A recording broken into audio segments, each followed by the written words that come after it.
This week, the United States national debt crossed $40 trillion for the very first time in history. That is $117,000 owed for every single American, man, woman, child, baby, whether they know it or not, whether they agreed to it or not. The debt doubled in just 10 years. We are now adding a new $1 trillion every 5 months. And it is already hitting your wallet, your mortgage rate, your car loan, your groceries, your wages. Today we break down what $40 trillion actually means, in plain English, and what it means specifically for you.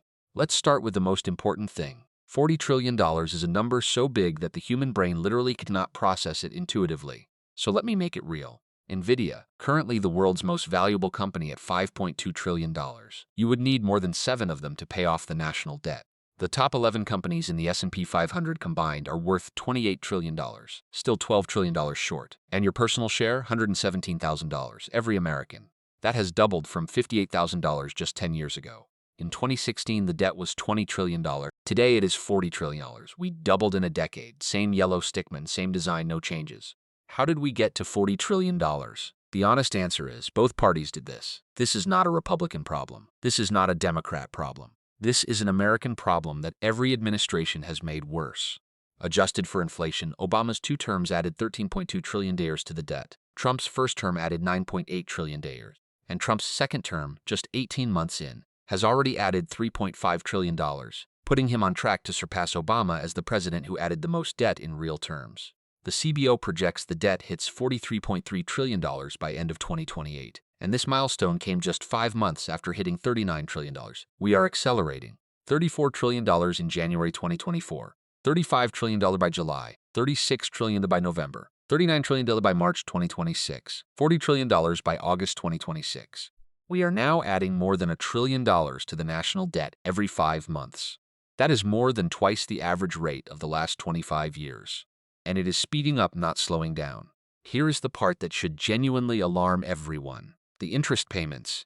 The United States now pays $1.1 trillion per year just in interest on its debt, not paying down the debt, not buying anything, just interest, the carrying cost of past borrowing. That is now larger than the entire defense budget, larger than Medicaid spending.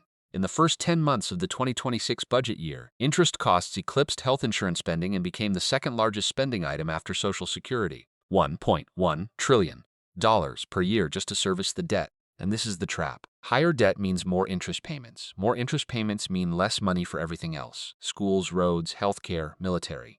Which means either taxes go up or services get cut. Or both. There is no fourth option. The debt is now 1.2 times the entire annual economic output of the United States. The only other time in American history this ratio was this high was during World War II. Except that was an emergency. This is just Tuesday. Okay, this is the section that matters most. How is $40 trillion in debt actually affecting your life right now? Not in theory, not someday, right now. 1. Mortgage rates. There is no question that higher debt leads to higher interest rates. That is a direct quote from a Wharton School economist who used to work at the CBO. When the government borrows $1 trillion every 5 months, it competes with everyone else for the same pool of money. That competition drives up interest rates across the board, including your mortgage. Americans are starting to connect the dots on this, especially anyone who has tried to buy a house recently. 2. Every form of borrowing. Car loans, credit cards, student loan refinancing, business loans, all of them are priced off the same Treasury yield benchmark that the national debt is pushing higher. When the government is a desperate borrower, everyone else pays more too. 3. Wages. When borrowing costs go up, businesses invest less. Less investment means less productivity growth. Less productivity growth means slower wage increases. The Government Accountability Office specifically flags lower wages as a direct consequence of high national debt, not a theory.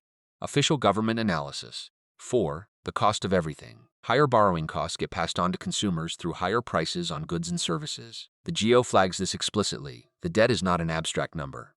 It is embedded in what you pay at the store, what you pay for your car, what you earn at work. 5. And this one stings the most. $1.1 trillion in annual interest payments comes from somewhere. It comes from your taxes. Every dollar going to Wall Street bondholders as interest is a dollar not going to roads, schools, healthcare, or anything that improves your actual life. This year, interest spending surpassed defense spending. That means we spend more just carrying our debt than we spend protecting the country. A question everyone always asks, who do we actually owe this money to? Let's break it down. About 45% is held by American investors, pension funds, banks, individual investors, money market funds. The Social Security Trust Fund holds about $8 trillion, meaning the government literally owes money to itself. Japan is the single largest foreign holder at $1.1 trillion. China holds around $750 billion. And here is the geopolitical risk. If Japan or China started selling their treasury holdings in large quantities, bond prices would fall, yields would spike, and U.S. borrowing costs would explode. We saw a preview of this risk during the yen intervention crisis we covered a few videos back. And the U.S. fiscal position, how our debt compares to peers, is the worst among developed countries according to the OECD. Not the worst in history. The worst right now among countries similar to us. Canada, Germany, Australia, all managing their debt better. The U.S. stands alone at the bottom. Budget experts and economists are worried about 3 possible scenarios if the debt trajectory does not change. Door 1, the slow squeeze. The most likely scenario, no dramatic crisis, just a slow grinding reduction in living standards, higher taxes eventually, slower wage growth, quicker cuts to services. The kind of thing you feel over a decade, not overnight. This is already happening to some extent. Door 2, the inflation tax. If Congress cannot agree to raise taxes or cut spending, and history suggests they usually cannot, the temptation is to let the Fed print money. That inflates away the real value of the debt, but it also inflates away your savings, your wages, your purchasing power. You pay the debt through inflation without anyone voting for a tax increase. This has happened in other countries. It is not impossible here. Door 3, the debt spiral. Higher debt means higher interest payments. Higher interest means a bigger deficit. A bigger deficit means more borrowing. More borrowing means even higher interest rates, which means even more interest payments. Budget experts say this scenario is not inevitable, but they also say the current trajectory, quote, will not end well. That is Jerome Powell, the Fed chair, saying the trajectory will not end well. Okay, let's be fair. There are serious economists who think the doom scenarios are overstated. Let me give you their arguments because you deserve the full picture. The United States borrows in its own currency, meaning it can technically always print dollars to pay its debts. No other country has this advantage. The dollar's status as the world's reserve currency creates massive demand for U.S. Treasury bonds, which keeps interest rates lower than they would otherwise be. After World War II, the debt-to-GDP ratio was also around 120%, and economic growth brought it down dramatically without a crisis. Strong economic growth could do the same now. The challenge is that post-WPI America had booming economic growth, a young population, and manufacturing dominance. Today we have slower growth, an aging population, and a service economy. Growing our way out is harder than it used to be. Not impossible, but harder. Okay, you cannot fix the national debt yourself, but you can protect yourself from its effects. Here is what actually matters for your personal finances. 1. If you need to borrow for a house or car, fixed rates are your friend. If yields keep rising, variable rates will crush you. Lock in fixed now. 2. Use the debt situation to your advantage. T-bills are paying over 5% because of the debt-driven yield environment. Free money in treasurydirect.gov. 3. Real assets, stocks and real estate, historically protect against inflation. Better than cash. If scenario 2 plays out, your savings need to be working for you. 4. Build a cash cushion. Uncertainty is rising. An emergency fund is not exciting. It is essential right now. Let's bring it home. Here is what you need to know about $40 trillion, a 40 trillion hit this week. $117,000 per American, doubled in 10 years. Sheen C2 adding $1 trillion every 5 months, more than twice the historical C3, $1.1 trillion per year in interest, more than defense spending 4 already hitting mortgage, car loan, wages, and grocery bill today.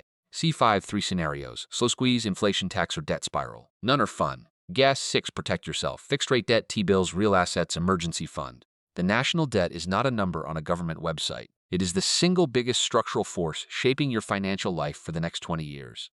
Higher borrowing costs, slower wage growth, higher taxes eventually, less government services. This is not politics, this is math, and the math is getting worse every 5 months.